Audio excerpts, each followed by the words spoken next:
Hello friends, welcome back Spain news channel நண்பர்களே.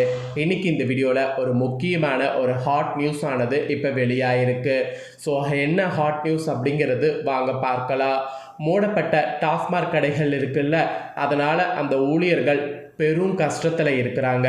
ஏன்னா மூடப்பட்ட அந்த டாஸ்மாக் கடையில் வேலை செஞ்சவங்களுக்கு அடுத்து என்னங்கிறது தெரியாமல் இருந்த சூழ்நிலையில் இப்போ அந்த ஊழியர்களுக்கு குட் நியூஸ் கிடைத்திருக்குது.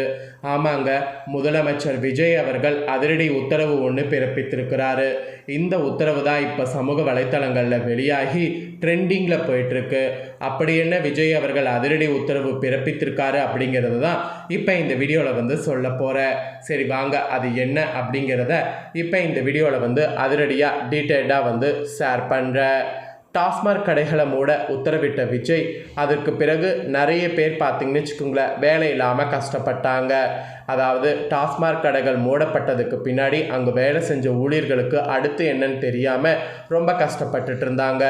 தமிழகத்தில் நாளுக்கு நாள் மதுபான விற்பனை அதிகரித்து வருவதை தடுக்கக்கூடிய விதமாக அவர் இந்த மாதிரி ஒரு கண்டிஷனை பிறப்பித்திருந்தார். டாஸ்மாக் கடைகள் மூலம் பல கோடி ரூபாய் ஒரே நாளில் வசூலாகி வரக்கூடிய நிலையில் குற்றச்சம்பவங்களுக்கு அரங்கேறி வருவது இதுதான் காரணம் அப்படிங்கிறதுனால எதை பற்றி கவலைப்படாமல் நிறைய மூடணும் அப்படிங்கிற மாதிரி பண்ணியிருந்தார். முன்பெல்லாம் பயந்து மறைந்து குடித்த காலம் தற்போது மலையேறி விட்டது. மது குடிப்பதையே தற்போது ஃபேஷன் ஆகிவிட்டது. மது குடிக்காதவர்களை நண்பர்கள் கூட்டத்தில் இருந்து கழட்டிவிடக்கூடிய நிலையும் நீடித்து வருகிறது. இந்த நிலையில் பள்ளி சிறுவர்கள் கூட மது போதைக்கு அடிமையாகி வரக்கூடிய நிலையில் டாஸ்மாக் கடைகளை திறப்பதை தடுக்கக்கூடிய நடவடிக்கை எடுக்க வேண்டும் என பொதுமக்கள் சார்பில் ஆல்ரெடி கோரிக்கை வைக்கப்பட்டிருந்தது. அதனால தான் இவர் ஆட்சிக்கு வந்த உடனே ஃபர்ஸ்ட்டு 717 டாஸ்மாக் கடைகளை மூடல் செய்தார்.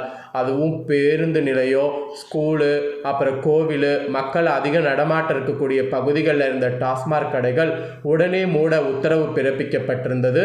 உடனே மூடவும் ஏற்பாடு செய்யப்பட்டு மூடவும் செய்யப்பட்டது.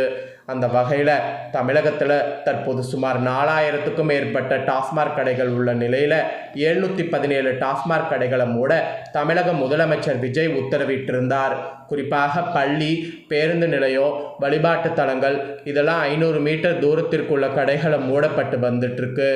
இதன் காரணமாக 717 கடைகளில் 1000க்கும் மேற்பட்ட ஊழியர்கள் பணியாற்றி வந்தனர்.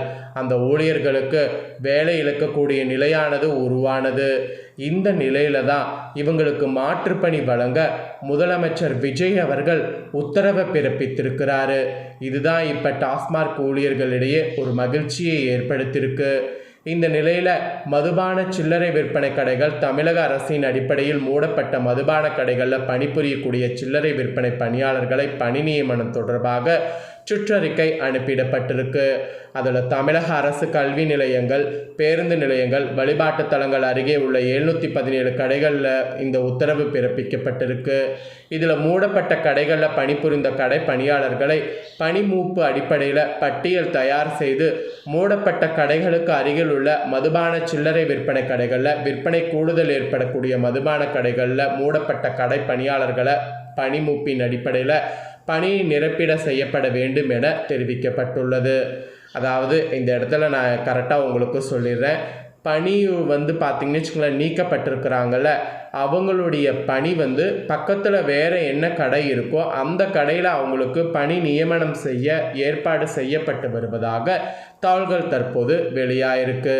மேலும் மூடப்பட்ட பணியாளர்கள் இருக்காங்கள்ல, அவங்க எஞ்சிய பணியாளர்களை காலி பணியிடம் உள்ள மதுபான சில்லறை விற்பனை கடைகளில் பணி நிரவல் செய்திடவோ, மீதமுள்ள பணியாளர்கள் கையிருப்பில் இருந்தால் அப்பணியாளர்களை கிடங்கு பணிகள்லையும் மாவட்ட அலுவலக பணிகள்லையும் இப்பணியாளர்களை பணி நிரப்ப செய்திட வேண்டும் என அறிவுறுத்தி அனைத்து மாவட்ட மேலாளர்களுக்கு டாஸ்மாக் நிர்வாகம் சுற்றறிக்கை அனுப்பியிருக்கு.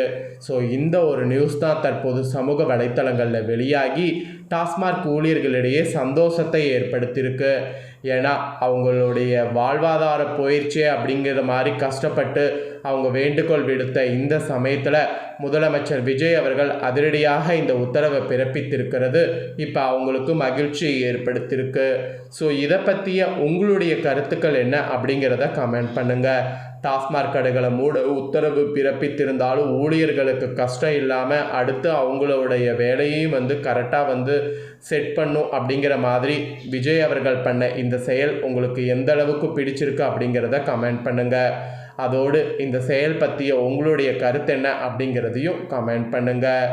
இதோடு பார்த்தீங்கன்னு வச்சுக்கோங்களேன், ஒரு பக்கம் விஜய் அரசு ரொம்ப சிறப்பான முறையில் இருந்தாலும் இன்னொரு பக்கம் எதிர்க்கட்சியாக இருக்கக்கூடிய ஸ்டாலின் அவர்களுடைய மகன் பார்த்தீங்கன்னு வச்சுக்கோங்களேன், நிறைய கேள்விகளை திரும்ப திரும்ப எதிர்த்து கேட்டுக்கிட்டே வராரு.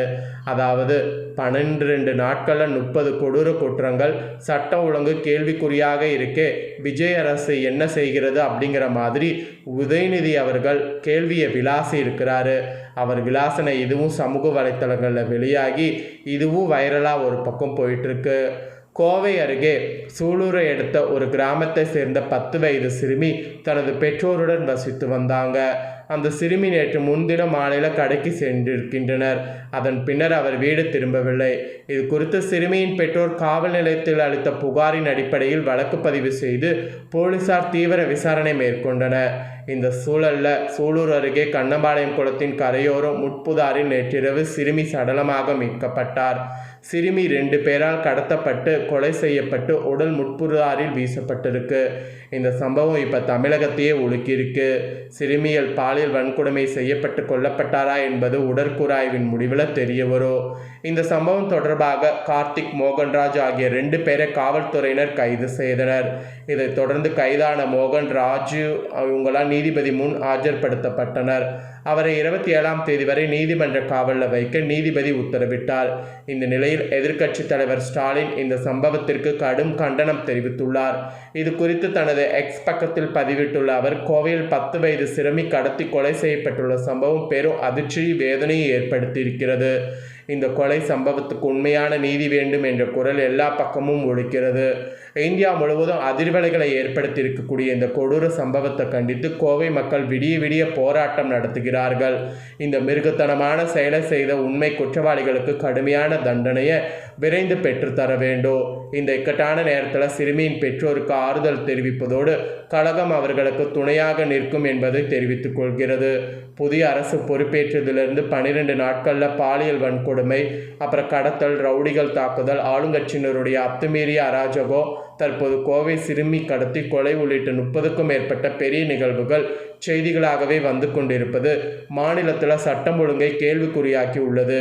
இனி ஒரு சம்பவம் இதுபோல் நடக்காமல் இருக்க சட்டம் ஒழுங்கிற்கு முதல் முக்கியத்துவத்தை முதல்வர் தர வேண்டும் என தமிழ்நாட்டு மக்கள் சார்பில் கேட்டுக்கொள்கிறேன் என்று குறிப்பிட்டுள்ளார். இதுவும் தற்போது சமூக வலைத்தளங்களில் வெளியாகி ட்ரெண்டிங்காக போயிட்டுருக்கு. ஸோ இந்த மாதிரி குற்றம் நடந்தது கண்டிப்பாக பார்த்திங்கன்னு வச்சுக்கோங்களேன், நடந்திருக்கக்கூடாதுங்கிறது தான் எல்லாருடைய ஒரு எண்ணமும். இதுக்கு தகுந்த தண்டனை கிடைக்கும் அப்படின்ட்டு கண்டிப்பாக நாம் வெயிட் பண்ணி பார்க்கலாம். கண்டிப்பாக தண்டனை கிடைத்தே தீரும். ஸோ இது போல் இன்னும் நிறைய அப்டேட்டான நியூஸ் நம்ம சேனலில் வரும். அதை எல்லாமே உடனுக்குடனே தெரிந்து கொள்ள மறக்காமல் நம்ம சேனலை சப்ஸ்கிரைப் பண்ணுங்கள். கூட பெல் பண்ண ப்ரெஸ் பண்ணுங்கள். ஃபஸ்ட் டைம் பார்க்குறவங்க சப்ஸ்கிரைப் பண்ணி பெல் பண்ண ப்ரெஸ் பண்ணிட்டீங்கன்னா இனி நான் போகிற மற்ற அப்டேட்டான எல்லா வீடியோஸும் உடனுக்குடனே தெரிந்து கொள்ளலாம். ஸோ மறக்காமல் பண்ணுங்கள். நெக்ஸ்ட்டு சுவாரஸ்யமாக வேறொரு வீடியோவில் உங்களை சந்திக்கிறேன். நன்றி, வணக்கம்.